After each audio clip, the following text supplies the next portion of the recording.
lean on us. We are here for you. You matter. You are not alone. Are you feeling overwhelmed? Not sure where to turn? The National Suicide and Crisis Lifeline is there for you 24/7. Call or text 988 or chat at 988sc.org. Whether you're having an emergency or you know someone who needs support now, they can help you take the next step towards finding hope and healing. There is hope. 988sc.org. Looking for a fun way to win 25 times your money this football and basketball season? Test your skills on Prize Picks, the most exciting way to play daily fantasy sports. Just select 2 or more players, pick more or less on their projection for a wide variety of stats, and place your entry. It's as easy as that. If you have the skills, you can turn $10 into $250 with just a few taps. Easy gameplay, quick withdrawals, and injury insurance on your picks are what make Prize Picks the #1 daily fantasy sports app. Ready to test your skills? Join the Prize Picks community of more than 7 million players who have already signed up. Right now, Prize Picks will match your first deposit up to $100. Just visit prizepicks.com/play100 and use code play100. That's code play100 at prizepicks.com/play100 for a first deposit match up to $100. Prize Picks, daily fantasy sports made easy.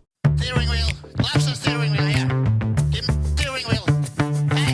Hey, steering wheel. Somebody tell him to give it to it. Come on. Whoa. Your leg, my please. Your leg. How the f*** is this possible? I'm driving like a grandma. Get that, Ralph? Did you hear me? From the radio. Ralph, acknowledge. Now come on, close him down and kill him. We've got a lunatic on the track down that interstate. I am so annoyed.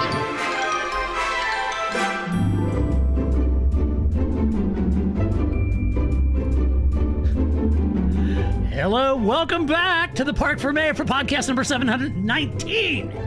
It's the podcast I'm calling the F1 balance sheet. I'll get into that in a minute. And don't leave. Gosh, what is this, an accounting show? No, it's not an accounting show.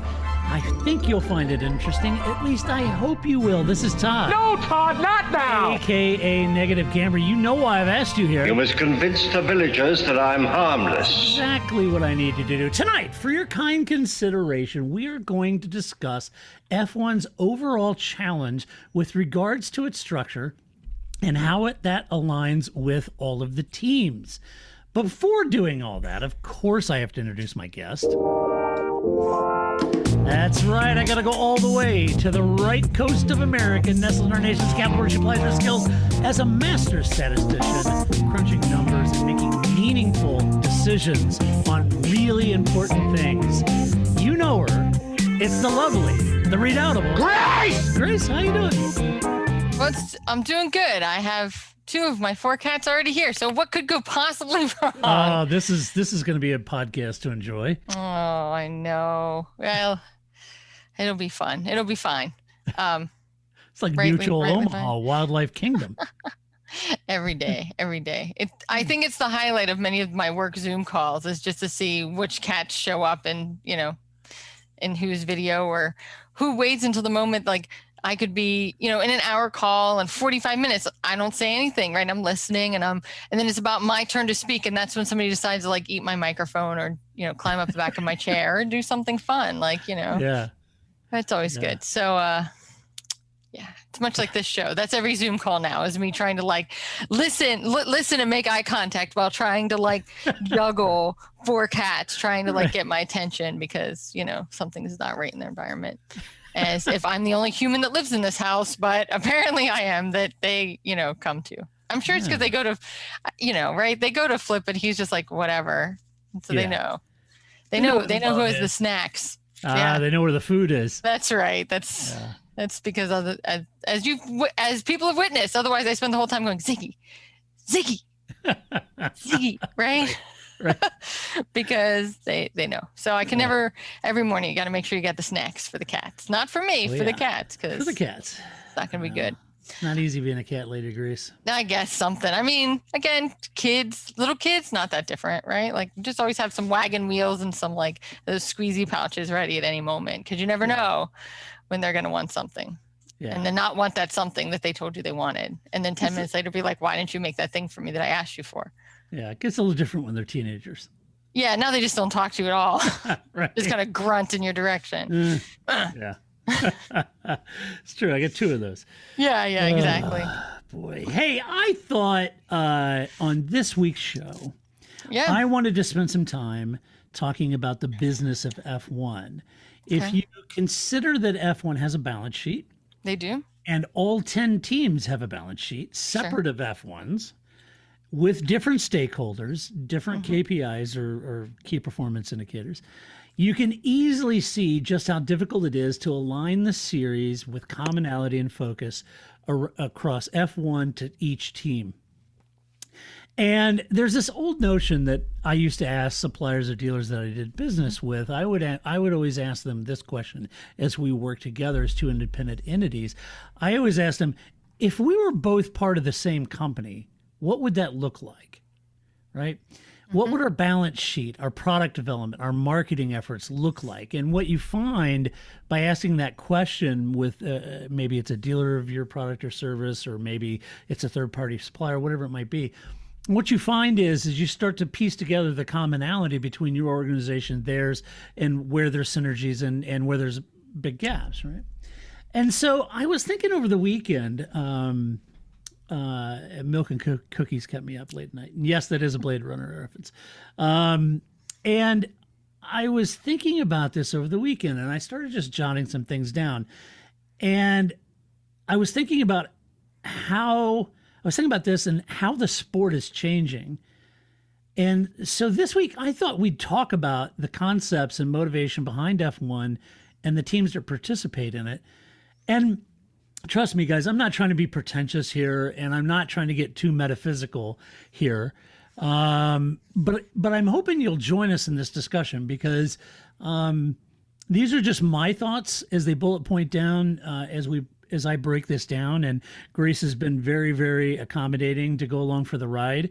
This is in my world, it was just sort of the weekend, and I sat down and I started writing these out. And yes, it could be accused of being mind vomit, and it might be, but I'm hoping that's something that you might find interesting. So And- did you start working on this at like Q2 of the Super Bowl? I gotta I move thought I'd on. get through this whole intro without talking about my Chiefs, man, but you had to do that to me, didn't you? It was rough. But no, we weren't gonna get very far.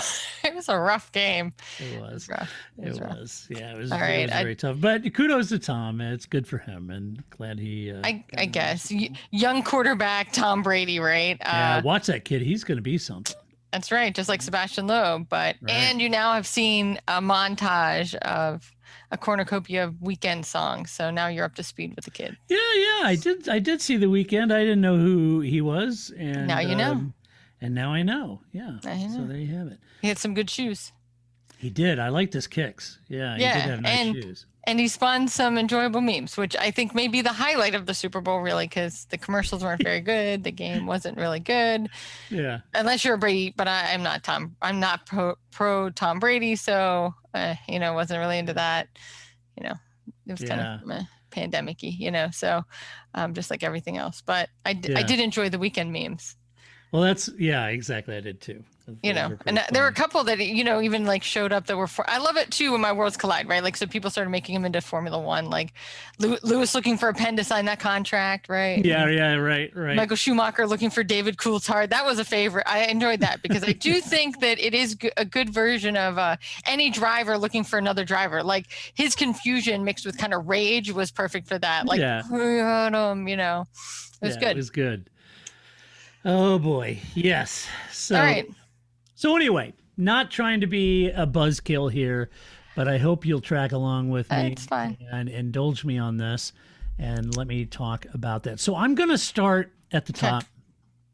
Let's start with Mercedes, and I think once I go through a couple of these bullet points, folks, you'll start to get kind of what I'm talking about.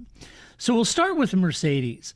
Mercedes just announced that it would be spinning Daimler off mainly as a standalone truck business, leaving Mercedes-Benz to focus on their luxury car line. All right, huge decision internally, and this it's a big deal.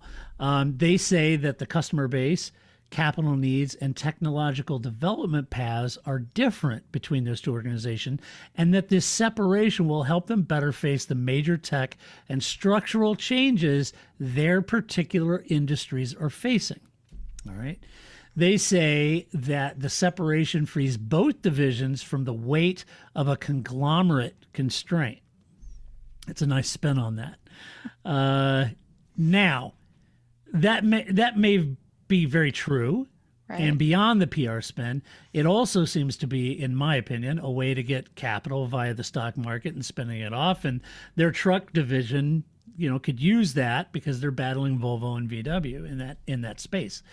So I was thinking, okay, I saw that headline over the weekend, and I was thinking, that's interesting. If you consider the other moves that Mercedes has made with its new CEO, and then, the Lewis announcement today and all that stuff, this is very interesting to me. So because this is a major move, I guess, why is that important? Well, because this is a major move. And after decades of being Daimler Mercedes, it will move large portions of their balance sheet around the organization, and how much they have for marketing budgets, how much they've got for production, how much they've got for a race team or whatever it might be. So all of these things change as they move those around.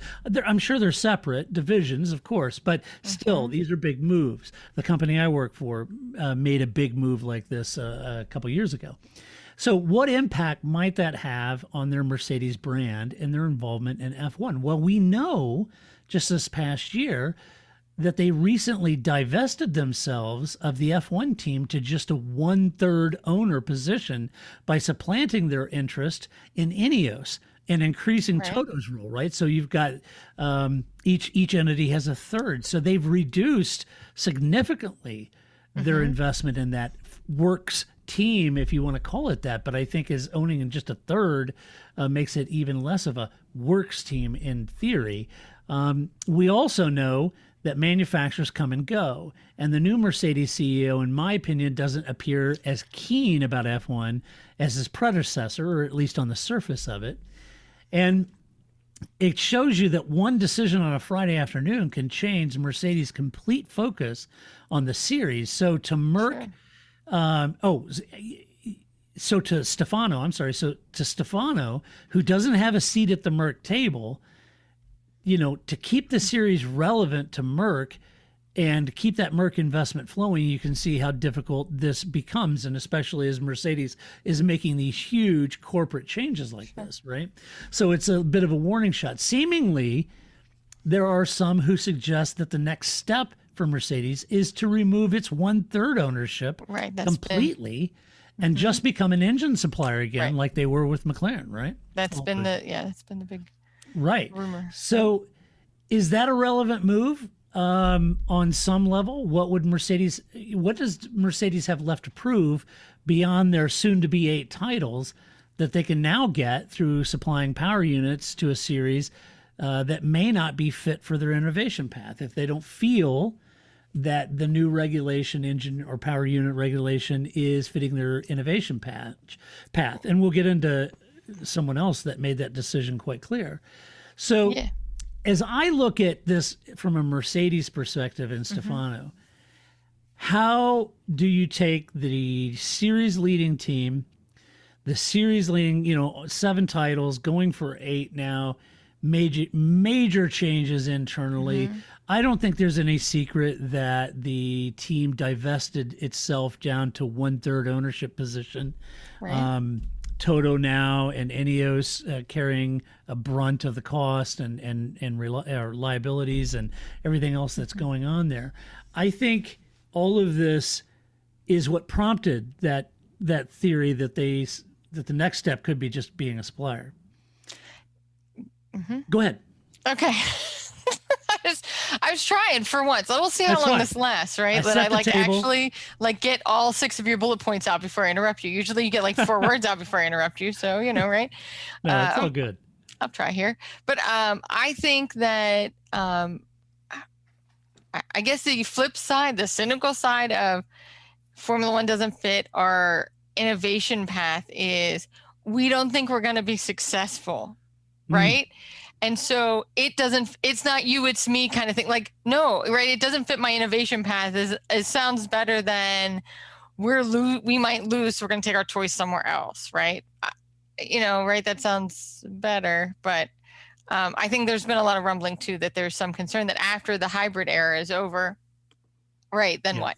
So, and that Mercedes as a team, as a constructor, doesn't want to find out, right? As a manufacturer, I mean, they're fine. They'll manufacture some engines, but they don't want to be a constructor anymore because they may find out that they're not as successful. And boy, wouldn't it just be better to live with this, 10-year stretch and just think we're great and move on, and you never know, right? Right.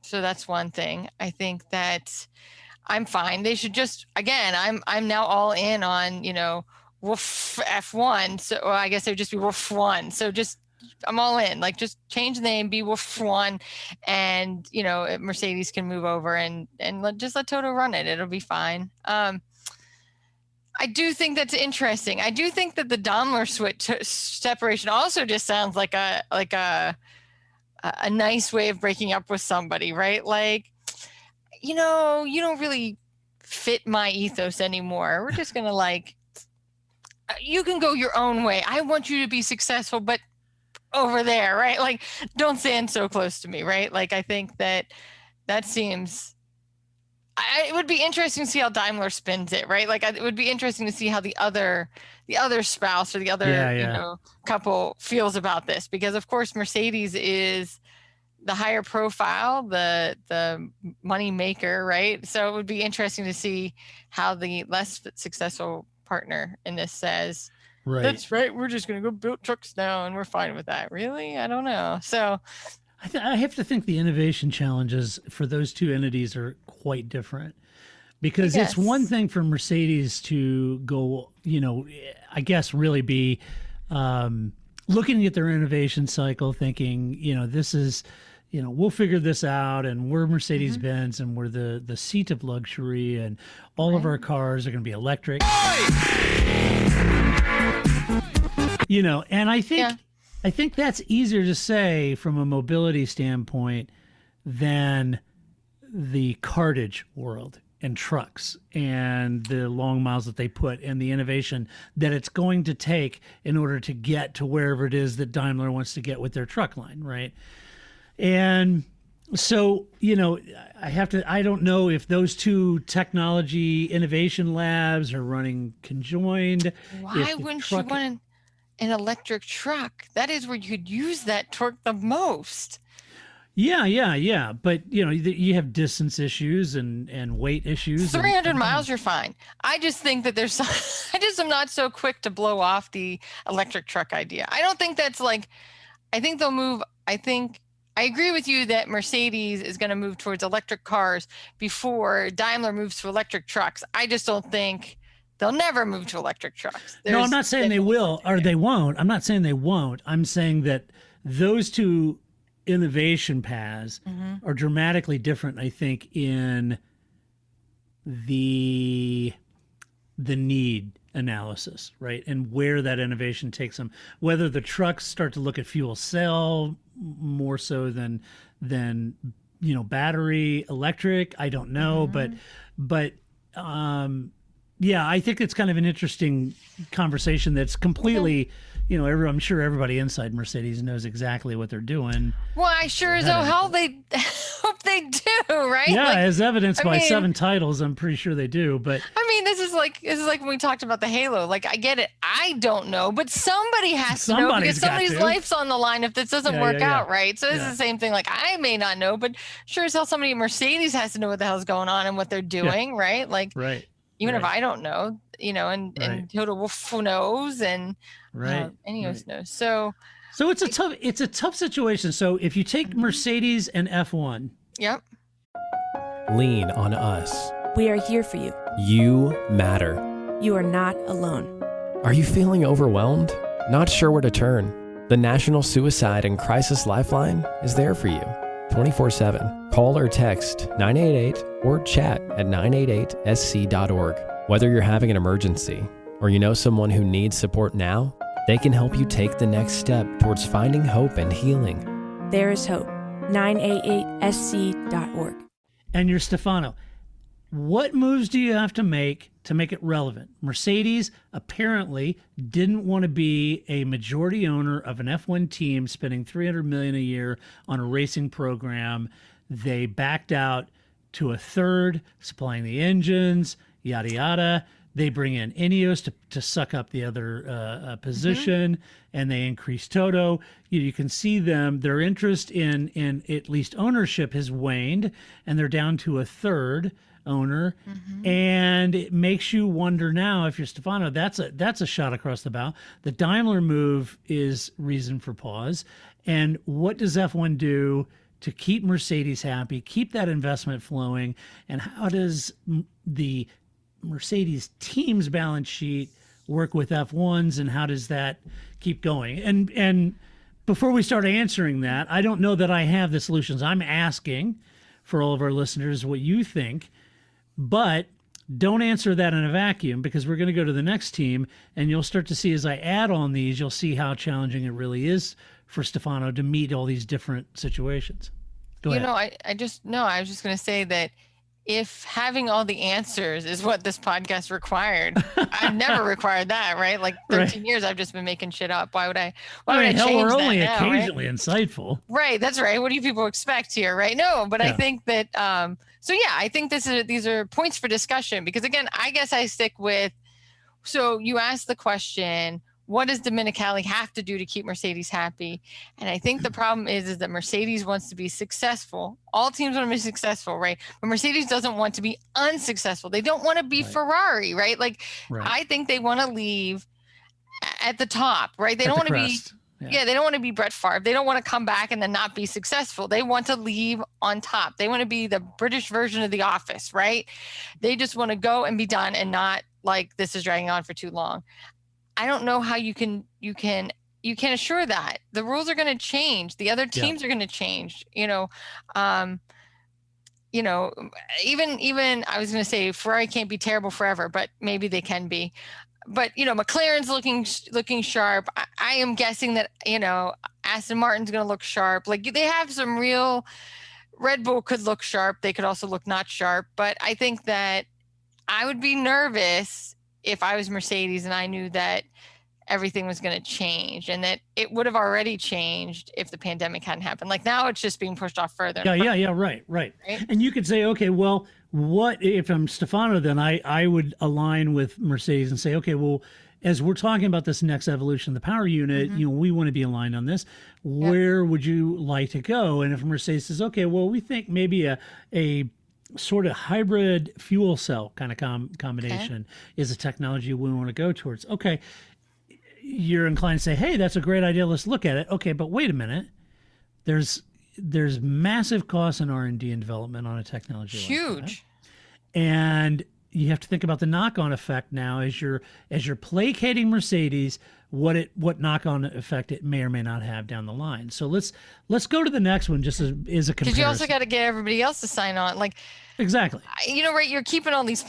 Domenicali's got to keep all the plates spinning, right? So he gets the Mercedes plate spinning, and they want hybrids and hydrogen fuel cells, right? So we get that, and then we go to Red Bull, and they go, no, I don't want that, and you're like, oh shit, now I got to go back, and right. This is like a project manager's nightmare, right? That you guys to just his whole job is just going from team to team to go, okay, I have these 5 things, and which of these don't work for you? Great. Okay, let me go back and see what I can get to work. I don't know why you'd want this job. This sounds like a nightmare. And we're only at Mercedes. I know. And that's why I was thinking about over the weekend about what kind of task. It's a Herculean task that Stefano has to do. And hopefully by the end of this podcast, I've at least made a couple good points that make you think about, wow, you know what? Yeah, he does have his work cut out for him. Maybe you should take a picture of him like the presidents, right? And see how much he could in graze and lose his hair right after doing this job, or bristly and wrinkly he gets, right? Like, right. I don't know. So let's talk about Red Bull. Red Bull. I'm ready. Red Bull are in a challenging spot. And that is the understatement of this podcast right there. Yes, sir, they are in a challenging spot. Red Bull in a challenging spot. Yes, very challenging. That might be the hashtag. Yeah. Challenging spot. Yeah. They are in a very challenging spot. And in order to compete, they need an engine supply since Honda is bailing out of the series. Mm-hmm. Now, here's a perfect example of what I just spoke about. A simple board decision pulled a major manufacturer out of the sport like that, right? Clearly, the balance sheet Honda's balance sheet wasn't happy with their involvement in F1. And according to Honda, F1 isn't relevant to their future efforts any longer. Never mind that they don't even know what the next step is. Honda's already decided whatever the hell it is, it's not relevant, right? They broke up with you already. Yeah. They broke up, they took their stuff, and now you don't have a microwave and you got to figure that shit out. Yeah. That's right. They're like, oh, well, but wait a minute. We haven't just, that doesn't matter. It's not going to be in our wheelhouse. We're out here, right? We took it. We took all that. We took all your appliances. Good luck. Yeah. We're thinking, dang, is it really that or is it something else? Yeah. I have opinions on that. But anyway, how does that align with Stefano's balance sheet in F1? What impact does this have on Red Bull's balance sheet and future investment in the sport? And if they left, what impact would that have on Stefano's series, right? Oh, well, that would, yeah. Now, I've waxed poetic on that to the point of people are calling me names, but I'm telling you, Red Bull leaving Formula One would be a massive investment and capital vacuum, all right? Those things may not be related. Right. So Honda's departure impacts two teams, folks. Correct, right. Red Bull and AlphaTauri. And if Red Bull left, Stefano would be missing hundreds of millions of dollars invested in the sport on top of one less engine manufacturer. All right? Right. You'd have 8 teams and 16 cars only, and only 3 engine suppliers, which, as we know from Honda, that's going to be the case whether Red Bull stays or not. Right. So now we're down to 3 engines as an option. Correct. And if Red Bull left, you'd have 18, 16 cars instead of 20. All right? And nobody wants Renaults. So it's really like 2 engine suppliers in Renault. Yeah, right. Yeah, right. Right? So Honda's, so their leaving is a big deal. How can Stefano make F1 still relevant to Red Bull and AlphaTauri without forcing them to build an entire engine program or forcing them to use Renault, which they have little faith in, right? That's right. Red Bull has offered the lowest hanging fruit plan to keep them in, which is to freeze the current engine regulation until a new formula is agreed upon. And even then, I'm not sure if that will appeal to Red Bull. We'll have to see. They'll just keep freezing it. Problem solved. Right. So the engine freeze is now something that Stefano himself is championing. But Renault aren't keen to freezing the engine. Sure not. And why would that be, I wonder? Well, they'd like to have more than just themselves footing the bill for their engine program, and they're next in line to get a customer team. So in this case, it's they're in line to get another team. In this case, it's a team that doesn't want their program. Right? Yeah, I mean, I think that's the thing, right? Like Red Bull doesn't want Renault, but Renault wants Red Bull, right? Like that's not a mutual exclusion of each other there. Renault needs another team, and especially because Renault is, I think they're also on their way out. I mean, that's happened to them before, right? With Carlos Noes, he just came in and was like, Renault, we're out. We're out of Formula One, right? Like you're saying, the same thing that we're talking about with Mercedes, right? That all it takes is some CEO. And what CEO in his right mind at any of these, especially at a manufacturer, but any of these teams wouldn't go, we're not going to do that anymore, right? Like, that's a lot of money right there. So, and what do I get for it? Okay, right. So I think that's always going to be a concern. But of course, Renault is really on the losing end. I mean, we haven't gotten to Renault. This is about Red Bull, but Renault is really on the losing end here of a lot of this. But I think Domenicali absolutely has to try to keep Red Bull in. I think that they get a lot of cachet that way. They get a lot of eyeballs. I think Red Bull still is really they're not the fun team that they were when they had Vettel, like when they first started, but they're still like the fun brand. right? are. Even if their team themselves isn't that fun anymore, Red Bull is still the fun brand, right? They still do the fun stuff. They fly a F1 car to a ski resort on a mountain. Right. They do all the really fun, fan-centric Correct. stuff that Red Bull is known for. You know?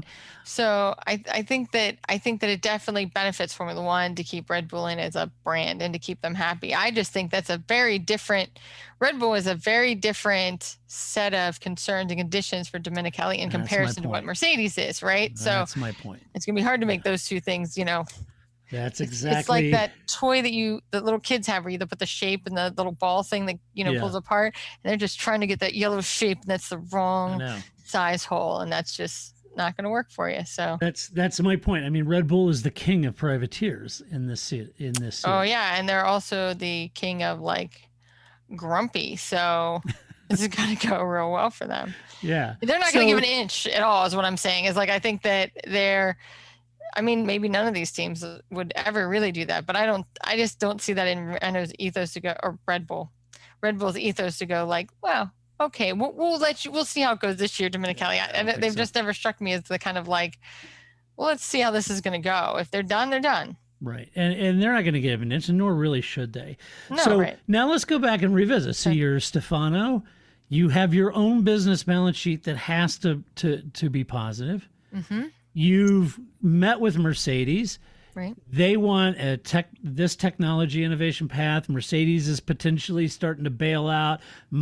So you're throwing out, look, before you do anything rash and leave the series, I mean, okay, if you don't want to be a team, whatever you do, please at least be a supplier, right? So you're really screwed. Yeah, because then we're down to 2 engines. So okay, so you're making these concessions. What do you want? Well, the new regulations would have to be this, this, and this. Yeah. Okay, well then wait a minute.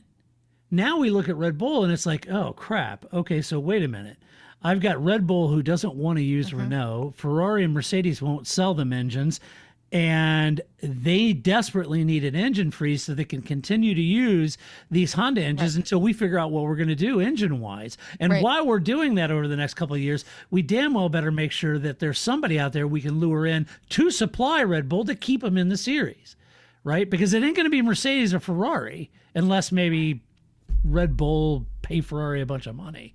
But at this point, why would you want a Ferrari? They're running midfield, right?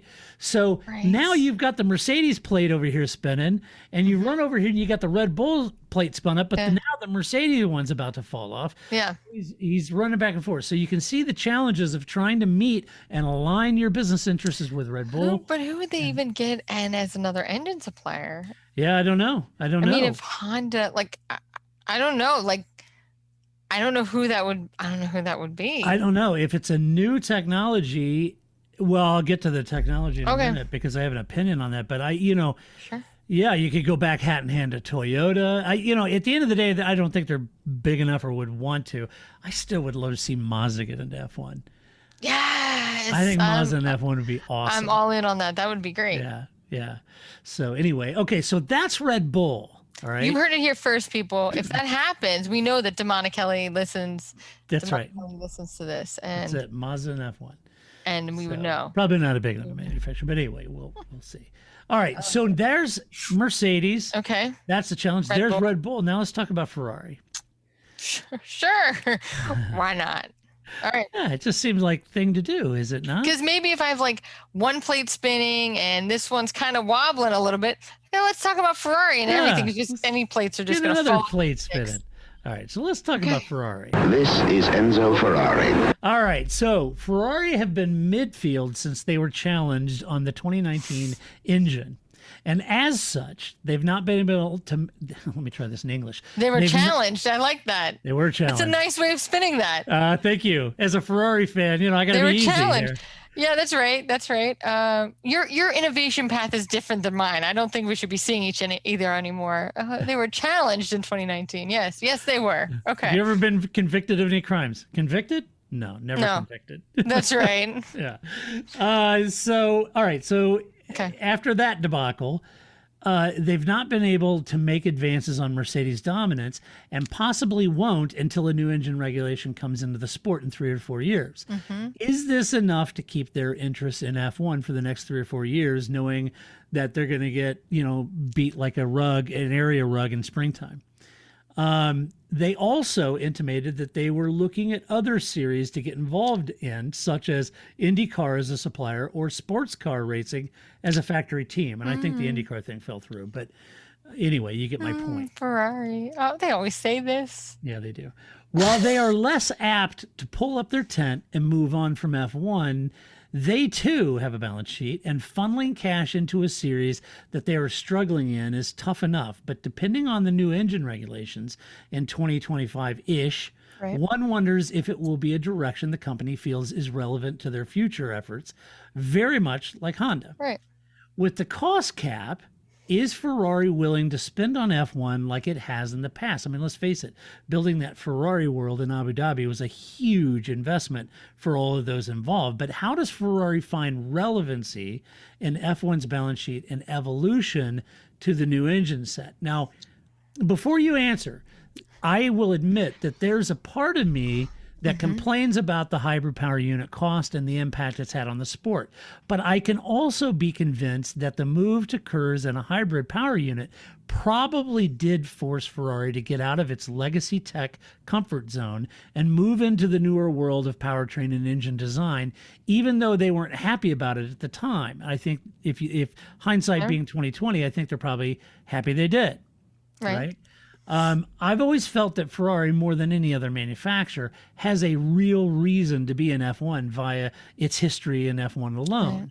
But I wonder if that's changing now that other car manufacturers have changed the course of F1 through their road car innovation and focus. This hybrid power unit wasn't Ferrari's idea. No. And the question is, will the next power unit be their idea? I mean, they were involved, of course.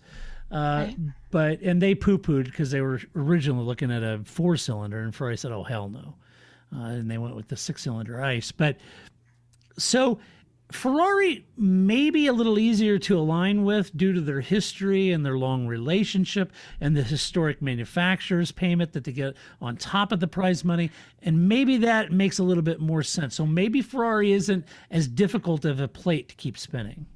I think, though, just as much as I was talking earlier, that you're right, like everything kind of has a flip side. Where would Ferrari go? It'd have to be sports car.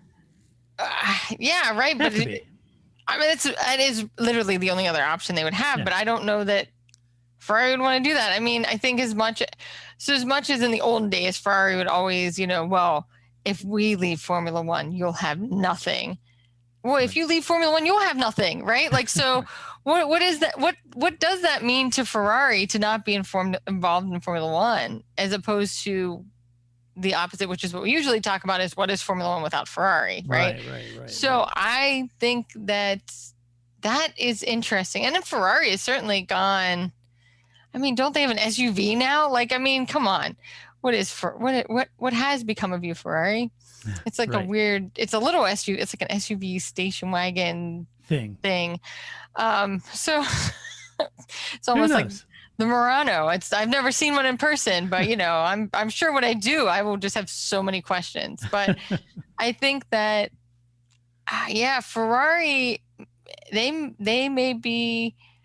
Looking for a fun way to win 25 times your money this football and basketball season? Test your skills on Prize Picks, the most exciting way to play daily fantasy sports. Just select 2 or more players, pick more or less on their projection for a wide variety of stats, and place your entry. It's as easy as that. If you have the skills, you can turn $10 into $250 with just a few taps. Easy gameplay, quick withdrawals, and injury insurance on your picks are what make Prize Picks the #1 daily fantasy sports app. Ready to test your skills? Join the Prize Picks community of more than 7 million players who have already signed up. Right now, Prize Picks will match your first deposit up to $100. Just visit prizepicks.com/play100 and use code PLAY100. That's code PLAY100 at prizepicks.com/play100 for a first deposit match up to $100. Prize Picks, daily fantasy sports made easy. Paid actor portrayal. I didn't see it coming.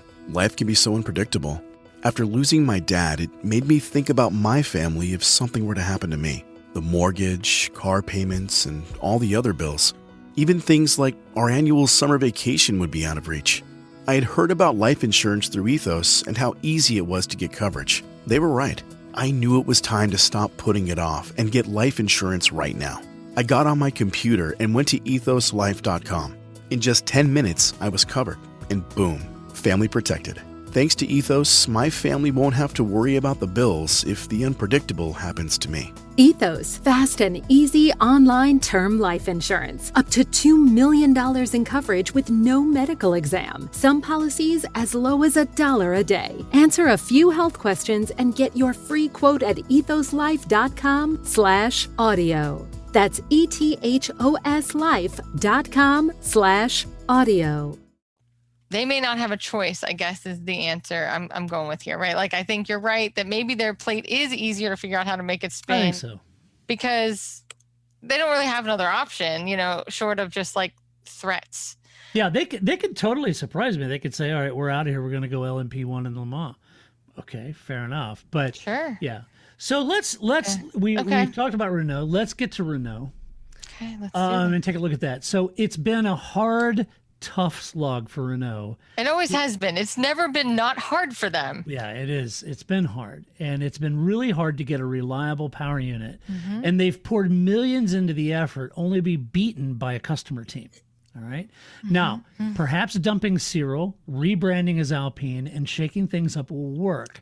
But they chose, this is where it gets a little different, they chose to stay in F1, where Mercedes is starting to remove itself as a major stakeholder in Formula One, or at least as the majority stakeholder position in the Formula One team. And I do find that encouraging as well as interesting. All right. Renault will most likely share similar concerns over tech relevancy that Mercedes and Honda do, but unlike them, they are not systematically removing themselves from the series like the other two are, and that, in my mind, is to be commended. How does their balance sheet harmonize with F1's balance sheet?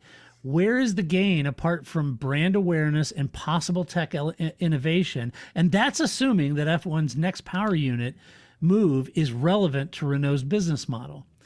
With McLaren leaving as a customer and Red Bull wanting an engine freeze so it doesn't have to move to Renault. That's how bad it doesn't want to be in a relationship with you. Right.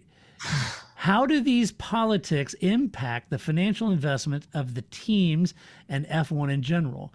We're changing the rules, literally changing the rules to keep Red Bull in situ, and it would appear that one of the only 3 engine makers left is not an option that the privateers are keen to take advantage of. Right. So you think, well, why is that? Is Renault that difficult to deal with? Is their engine that woefully off the mark with no realistic chance of advancement? Yeah.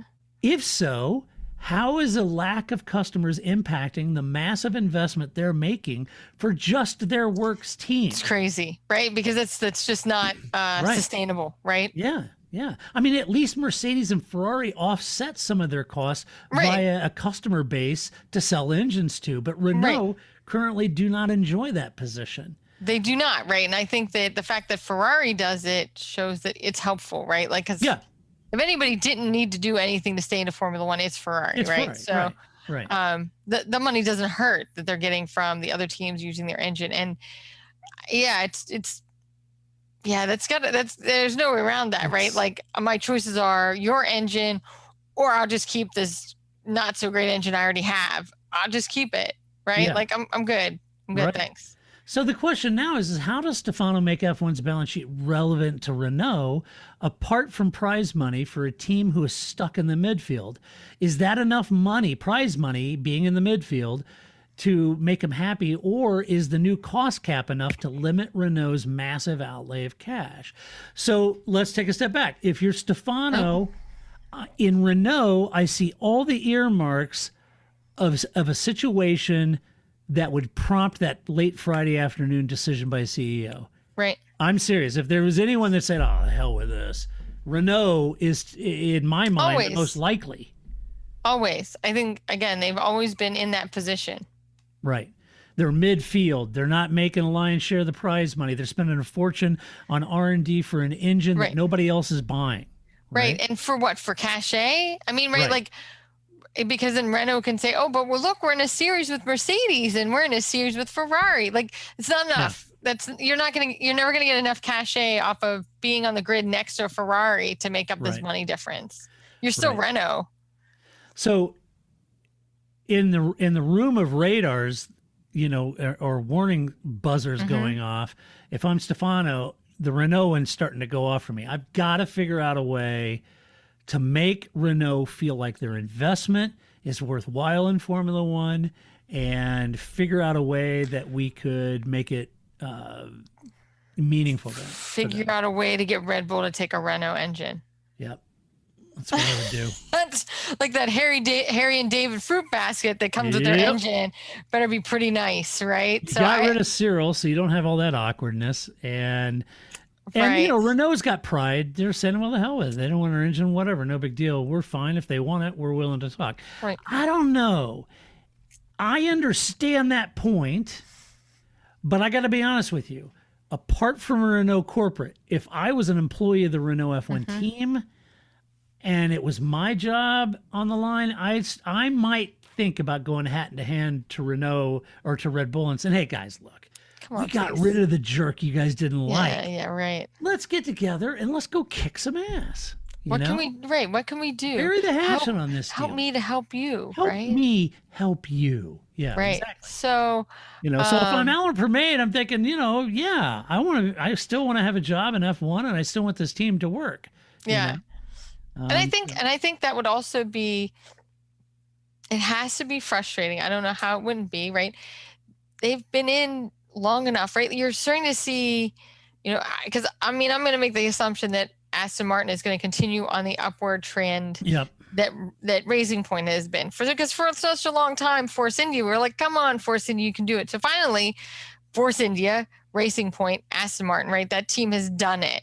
They have become successful. That has to be hard, right? Like to be, I don't know.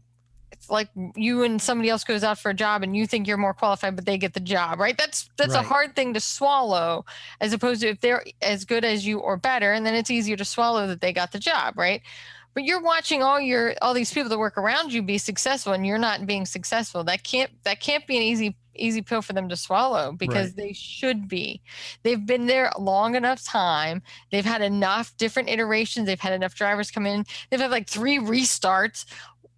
Get it together, man, right? Like, so I just think that, figure out some way to get that Renault engine in the hands of Red Bull is what's going to solve that problem for Stefano. I think I don't know how one would accomplish that, but that seems like the only way to make I don't know either. Those plates. I don't either. I feel like, and it wouldn't have to be forever, because maybe you could lure, or maybe Red Bull could lure in a sole supplier type of situation that they enjoyed with Honda, but maybe Volkswagen will finally join. Right. All right. So now let's look at everyone else. And before I do that, I'm going to say that Mercedes, Ferrari, and Renault are all attached to F1 for brand and tech development. But their balance sheets account for more than just their racing endeavors. At least 2 of them seem convinced that the world will drive around in EVs. And while I don't think that tech is nearly ready for prime time for global mobility and commercial transportation, I understand their point, but do feel that they may be overplaying their resources a little bit while making their current offering in their product portfolio the antagonist. And that's a little concerning to me, because current mobility infrastructure is, in some cases, a matter of life and death. So technology innovation usually surpasses, in my mind, the existing format. It doesn't just seek to be kind of close to as good as the current format. And that's a big issue when you make your current portfolio the antagonist. So, but they seem fine with doing that. And that's where certainly Mercedes and Renault are sort of intimating where they're going. So what's that? No, I was just thinking, I mean, I see what you're saying, right? That you're pitting electric engines versus gas powered engines, power units, sorry, right? This is like riders, drivers, please don't send me emails. I get it, right? But okay, so, and that you have an existing thing that you already make, and you're going to make this other thing, but this other thing is going to take place of that first thing that you make, right? So I see that point. Yep. I was just trying to think if there was, in the evolution of cars, I don't think we've ever been in a situation like this to say, so I was trying, you know what I mean? Like where you're currently, I don't know. I mean, I was just trying, like, so that's where my wheels were spinning over here, that this is a very different situation. It is. But in the evolution of mobility, you know, you're improving upon performance or whatever it is with each evolution, right? And someday the EV may very well, get there or far surpass it. I hope that's the case. But right now it's not. But that doesn't mean they shouldn't be innovating and moving in that direction. But I think it's a little strange to make your existing portfolio, what you're trying to sell, the antagonist. I mean, I agree with that. I guess I was just trying to think if there was a corollary somewhere else to see how that would work, because it is an awkward portfolio, right? Like I love this son and I love this son, but this one is going to succeed and this one is going to die, but they're both my sons, right? Like, I don't know, right? Like I get that. I just don't know that. I don't know how else it would work unless because there aren't that many like Teslas in the world, right? Like, because that's the only other way that would happen is if you were an all EV and you came in and you say, I was only making electrics, that's all we're doing. But then people who, when electric takes off into the mass market, if you weren't looking into it, now you're just Mercedes with your ICE engine doing what? You're going to get left behind. Right. So I don't know how else that's going to happen. Yeah, the parallel, innovation has to happen. I understand. Some of the manufacturers have been more aggressive than others in their stance on, okay, that's it. We're never making another V8. Some of them broke the rules bigger than others. So now they feel like they don't have a choice. Yeah. Whereas you look at and you brought up Tesla, it's a great example. So Tesla comes in and, they're first, but they've gotten better and better and better with their product. Absolutely. And I was watching a video the other day of a new Ferrari F8 and the top of the line Tesla, and the Ferrari still beat it, but it got the jump on the torque on the line of the Ferrari, and then the Ferrari chalked it, but it was impressive as hell, what that car was doing. So yeah. So it's, it's getting there. But I think this is the point that I've been trying to make all along is that it isn't a direct replacement yet. And it's not better than yet. And the adoption of it will be slow until it really starts. I don't know that I agree with you that it's not better than yet, but okay. Yeah, well, because you own a Tesla. Do you know? They're amazing. No, I'm sure. Not just Tesla. I mean, I don't doubt it.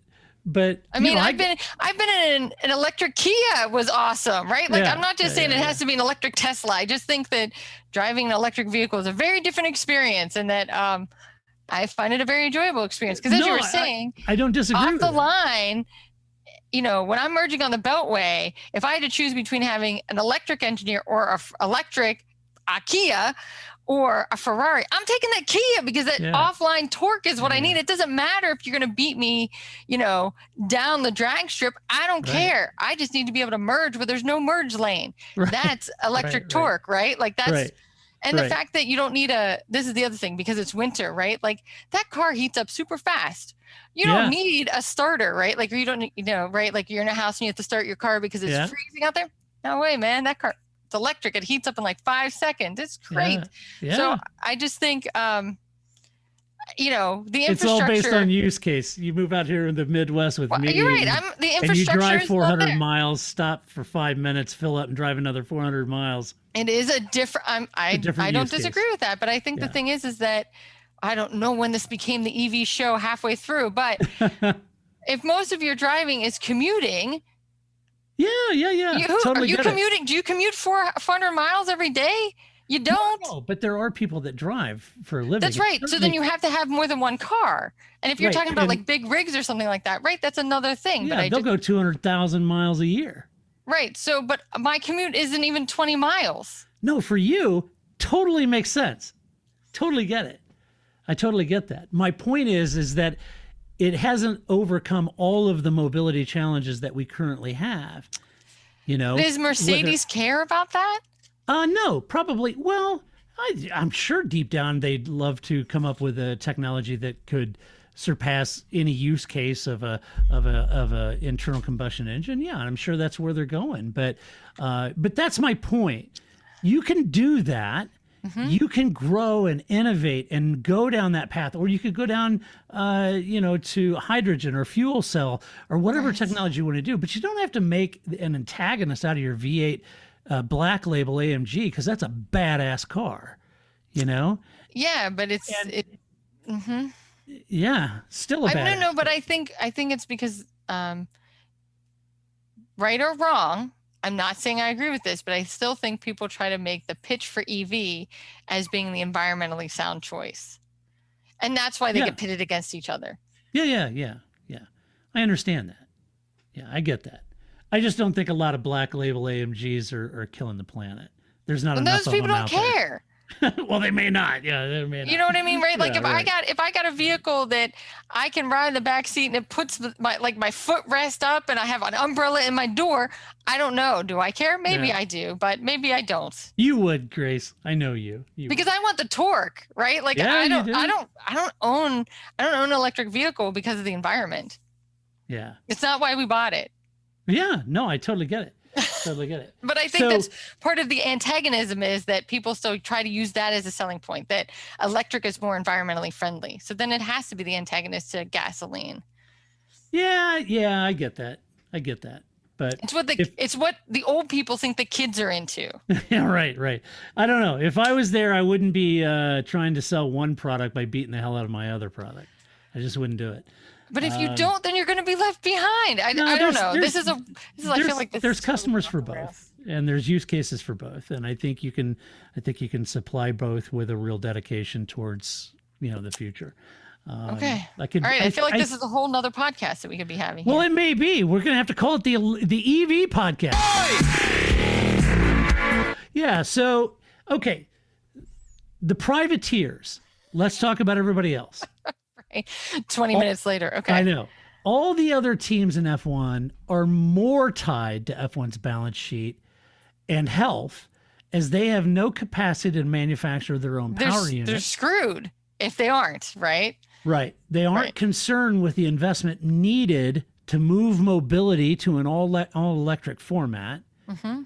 And they race for the simple fact of racing. Say versus, you could argue, McLaren, who does make a road car, but they don't buy their own engines. Right. All right. And they make a road car for 4 people, right? Yeah, it's an awesome car. It is, but I don't own a McLaren. No, you should. Electric otherwise. I need both my kidneys, right? Right. You have to sell your husband. Right. I just got used to him. I can't. Right. We've had a year together. I finally trained him. I didn't really. I don't believe in that, but anyway. So how does Stefano's balance sheet health impact these teams? And if he doesn't align with the manufacturers, what impact does that have on the privateer's balance sheet and investment and ability to get engine supplies, transmissions, and non-listed parts, right? Right. So is his cost cap enough to stave off the balance sheet deficits that these privateer teams face?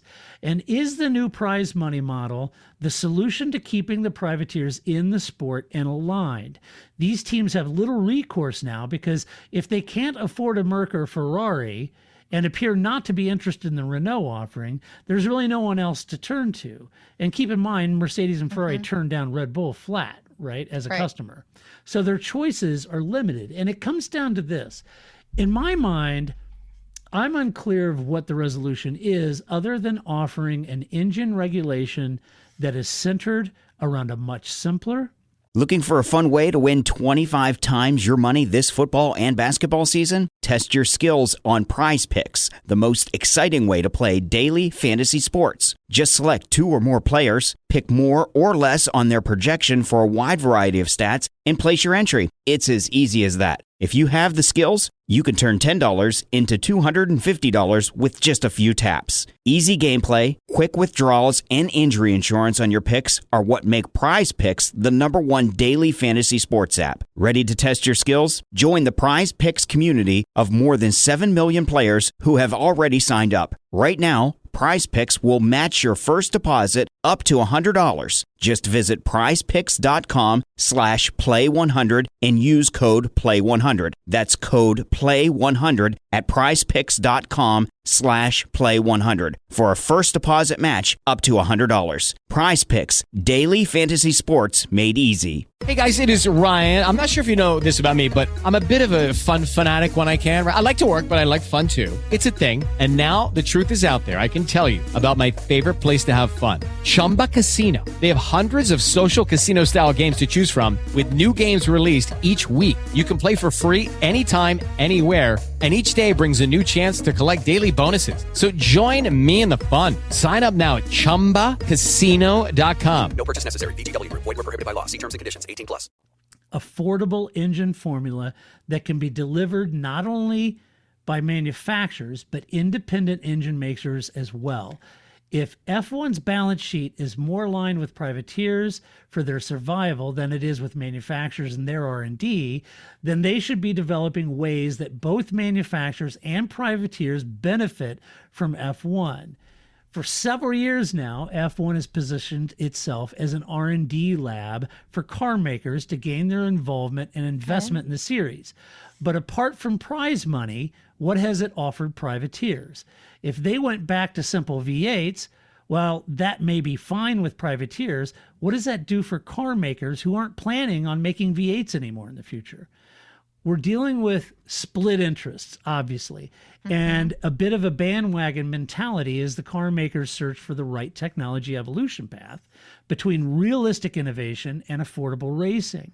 And while many say that they're convinced that the future is EV, that path forward is a long-term trajectory. And the question is, does F1 have to be a part of that R&D process, or can it just be a racing series with great racing, as Grace has often said? Probably not the latter, as that doesn't justify the marketing investment for car makers unless they can champion their innovation. So right now, the prize money is the one vehicle to offset the operating costs of teams, right, but the manufacturers hoover up much of that money. To be fair, they invest more, and they win more, and they get more, right? Dearest Ferrari, you know that extra money you've been getting because team? Yeah. You're Ferrari and you get that historic bonus? Yeah. Yeah. We're going to give that to Williams. Yeah. They're historic. You're going to have to share that now. So my point in all of this, folks, is trying to draw a picture of the different stakeholders, different business interests across the teams and F1. And I'm really actually sort of supporting Stefano, because the job he has to try to keep all of these plates spinning and keep these, it's not that I'm anti-EV. I'm just saying that, is that the sole purpose of Formula One now, is to help Mercedes make an electric vehicle? But the thing is, then that series always exists. Whether or not you and I watch Formula E is not the point. You could make Formula E into a series. It's been my point all along. Formula E, custom made for those manufacturers who want to make EVs. Right. So if you do feel that that's the future, Volkswagen, right, then go be in Formula E that already exists. So I do think what becomes the underlying issue that Domenicali's got to kind of figure out is, what is the future of Formula One and what is the future of an engine, right? What does that look like? What does each team want that to be? What is the next innovation, right? Because it's not hybrids anymore, right? And if the next innovation is electric, well, that series already exists, so we can't go that path. So what other path do we go down, right?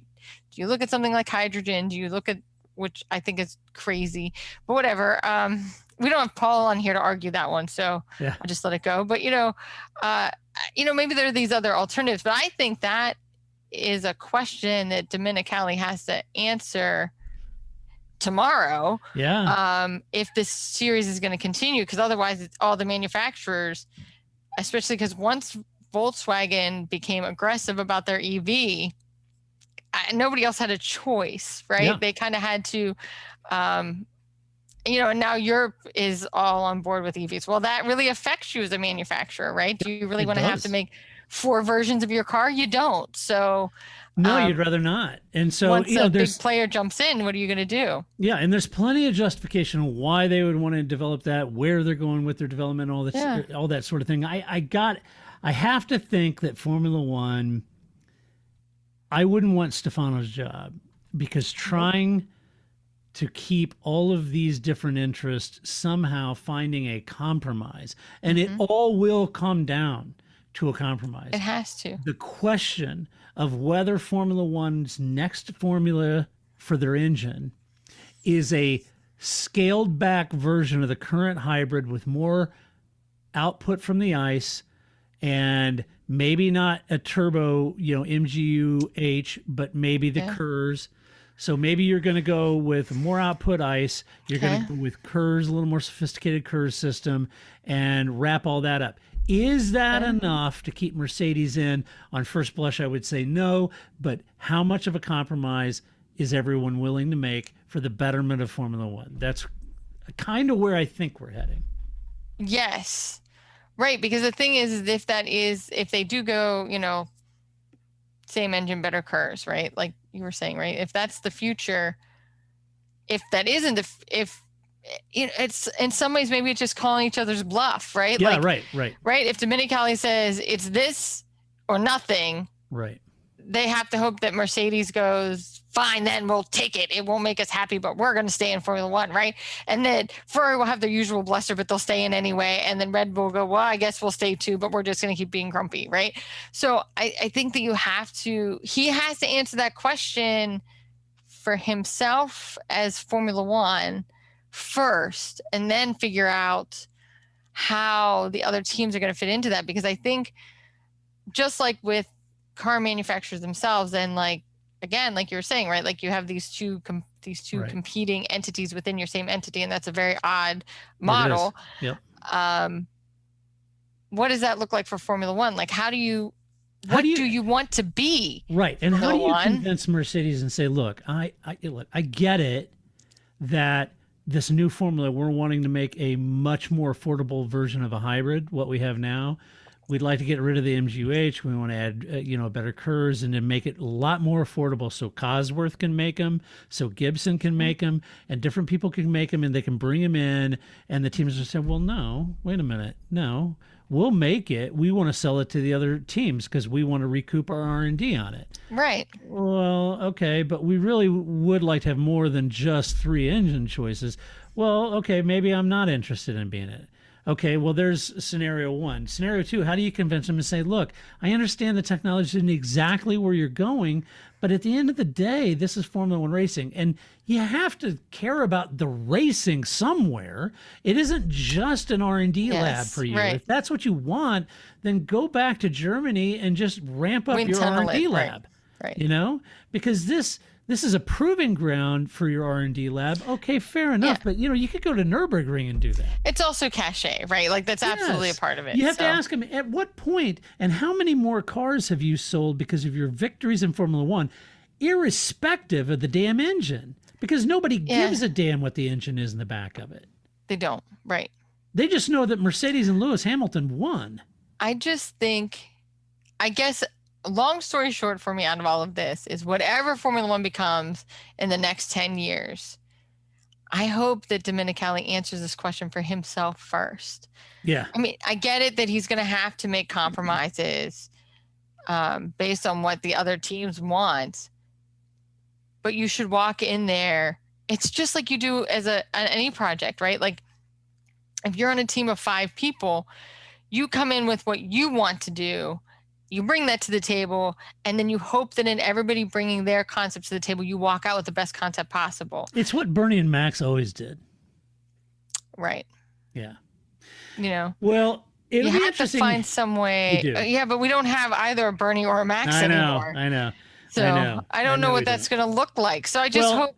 And here's the one thing I haven't thrown in any of this equation: the FIA. Yeah.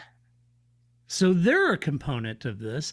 That's another veneer or another layer that you have. Isn't Jean Todd's?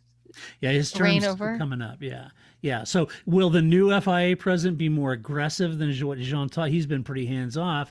He's been super hands off. Yeah, to a fault. And so then you're thinking, well, what's the new FIA president's goals? What are they going to do? Yes, well, I don't know. It's going to be interesting. And will Toto Wolff be the new FIA president? Let's just get those rumors started. Yeah, right. Why not? Right? Yeah, why not? I do think that is interesting. I just want Formula One to have its own agenda, its own hopes and dreams, right? Yeah. Get on Pinterest and make your own little dream board, right? For what you want Formula One to be, right. And then bring that to the teams and then come up with that compromise so that each team brings something in and you make the best product possible. Because that's how teamwork should work.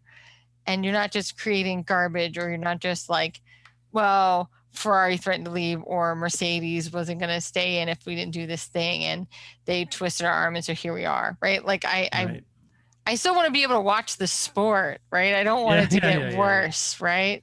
Well, let us know what you think at home, and if you made it to this part, and apologize for the long podcast, folks, but I didn't plan on going this long. But anyway, apologies for that. But I do have some breaking news today. I was going to say we only have one more story. Story. I'm going to get. We're fine. So the late breaking news: Lewis Hamilton has signed a new 1-year contract, just like we thought he would. Wait, can you play the Frank Williams noise? Yeah, sure. There you go. So you heard it here first. No, I don't know if you heard it here first, but we said at the end, I think he's going to end up doing a 1-year deal because they're not going to come together on the long-term sort of inclusivity ambassador or whatever. Yeah, when they have like 2 weeks, 3 weeks. Like when your testing starts soon, right? And it takes a long time to figure out what that role is going to be versus, they get your butt in the car and drive. That's easy. Yeah. Figuring out this long-term ambassador role for him, that's a whole different deal. And I didn't think it would happen in a long-term perspective because of Mercedes recoiling from the team and moving down to a third. So anyway, he did do a deal, and he wanted that long-term deal and a post-racing role as an ambassador for Mercedes and as for diversity and inclusion. But Mercedes did offer, they didn't do that, but what Mercedes did offer, and I'm not quite sure if this is Mercedes, I don't think this is Mercedes proper. I think it's the team offered to create a foundation together to support his efforts in those areas. In the end, the Merc is only 1/3 owner in the team. I don't think they were going to take on that long-term role and that kind of salary Lewis would demand. But Toto, Ineos, and the Mercedes F1 team may fund a foundation with Lewis that leaves him a role and has a structure on monetization and goals that Lewis, will have to drive once he retires. And my hunch is that the team will seed that foundation, and that's probably coming out of Toto, Ineos, and the F1 team fund would be my hunch. I don't know that. Yeah.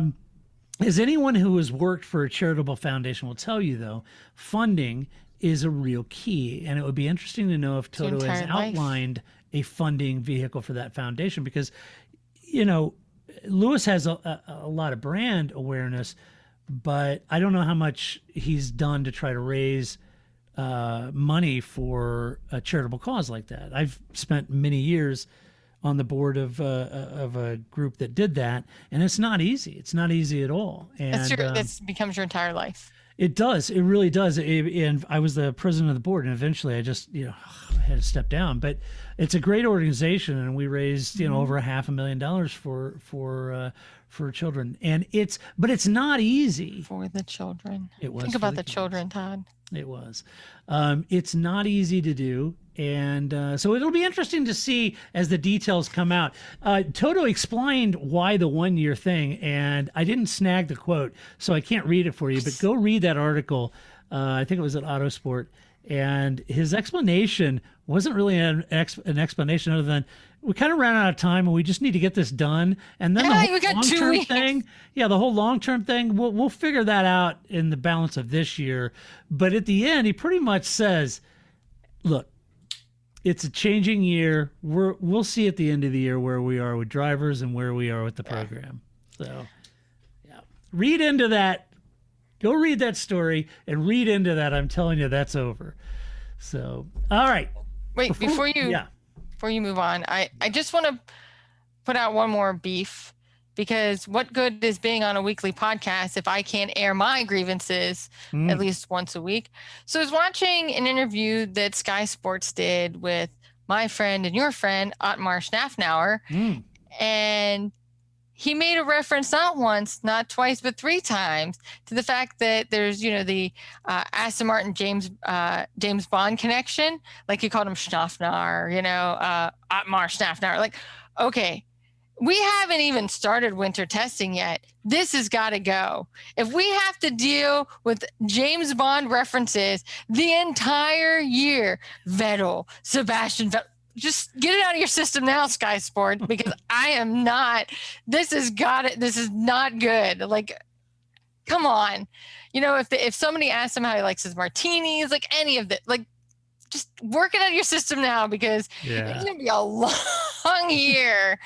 Long year. I'll go to the wall with the sports car. It's like, Paul, the team he works for, drives an Aston Martin. And I go to the wall in sports car when they'd show up with 007, 008, 009 or whatever car numbers. And I thought that was kind of a good nod to Bond. But this over the top thing is, if that's your marketing plan. It wasn't Otmar Schnafnauer's marketing plan. Oh, it was through the interview. It was the Sky interviewer who kept saying it would be hilarious if it was Otmar Schnafnauer who did it. But no, you could just see that, and he has a poker face, but like kind of not a great poker face. And you could just see it was like kind of wearing on him. Like, I'm just, trying to do my job here, sir. Could you please stop referring me to as James Bond? No. It was totally how the Sky Sports interviewer was interviewing him, kept making these James Bond references. So I'm just like, if this shows up and the post-race interviews, just work it out now. Work it out now. We don't need this. We don't need this. Nobody needs if this. Vettel gets on the podium, the big backdrop, you go, dun it, and then have a little circle move in. Yeah, that'll be good. All right, here is, what time is it, Grace? It's time for the fun random fact of the podcast. All right, here's the fun random fact. Through the history of F1, there have been times when there were 24 cars on the grid, and sometimes even more than that. But there's only been one time a driver actually finished in 24th place, making it the lowest finishing position of any driver in the sport. That belongs to Narain Karthikeyan, who was driving for HRT back in 2011. And that year they had 24 cars on the grid. And in Valencia, the European Grand Prix, all 24 cars managed to finish the race. And that gave Karthikeyan the unflattering title of the lowest ever finisher in a Grand Prix. So there you go. Boy. Google it. It's some of your like Narain. I remember him. Yeah. Yes. Yes. So there you go. That's the fun. All right, folks. If you like the podcast, go over to iTunes and give us some love over there. Give us good ratings. Thank you so much to our Patreon supporters. We could not, and quite honestly, would not do this podcast without you. If you like the podcast, but you would like to see our arm waving antics and our facial tics, all of these podcasts now are being put on our YouTube channel, and you can go over to the YouTube channel and watch the hilarity ensue as two heads talk for an hour and a half. So, and again, my cats show up. Yeah, Grace's cat show up. Yes. And so check that out. And, that's right. And huge thank you to all of those that sent messages and engage on social media, and in particular on the website, which is theparcfermé.com. Just share your opinion with decorum and civility. Grace, you have a shout out. I do. So to KDog98, thank you for very much. We've had a lot of fun this week. I think between, my declaration of wearing a ball gown to my first day at in-person work with coworkers I've never met in real life. That was fun. And then, there was a lot of fun with the weekend memes yesterday. And then, of course, the Lewis Hamilton news this morning that everybody was very, we were all shocked, like the, greatest secret since Ralph Schumacher to Toyota. Right. So I think that it was an enjoyable time by all. But, shout out. K-Dog. There you go. KDog98. That's right. How about that? All right, let's get out of this podcast. Until next week, when I come back to do it all over again, this is Todd, a.k.a. Negative Camper, saying so long, Grace. See you next week. That's it, man. Game over, man. It's game over. I don't feel I've got to prove at all. I don't really want to prove anything. I started as an amateur with no idea or no intention of becoming world champion. I was curious to find out what it was like to drive a car fast, to drive on a certain circuit, to drive a certain type of car. Looking for a fun way to win 25 times your money this football and basketball season? Test your skills on Prize Picks, the most exciting way to play daily fantasy sports. Just select 2 or more players, pick more or less on their projection for a wide variety of stats, and place your entry. It's as easy as that. If you have the skills, you can turn $10 into $250 with just a few taps. Easy gameplay, quick withdrawals, and injury insurance on your picks are what make Prize Picks the #1 daily fantasy sports app. Ready to test your skills? Join the Prize Picks community of more than 7 million players who have already signed up. Right now, Prize Picks will match your first deposit up to $100. Just visit prizepicks.com/play100 and use code PLAY100. That's code PLAY100 at prizepicks.com/play100 for a first deposit match up to $100. Prize Picks, daily fantasy sports made easy. With the Lucky Land Slots, you can get lucky just about anywhere. This is your captain speaking. We've got clear runway and the weather's fine, but we're just going to circle up here a while and get lucky. No, nothing like that. It's just these cash prizes add up quick. So I suggest you sit back, keep your tray table upright, and start getting lucky. Play for free at LuckyLandSlots.com. Are you feeling lucky? No purchase necessary. Void where prohibited by law. 18+ terms and conditions apply. See website for details.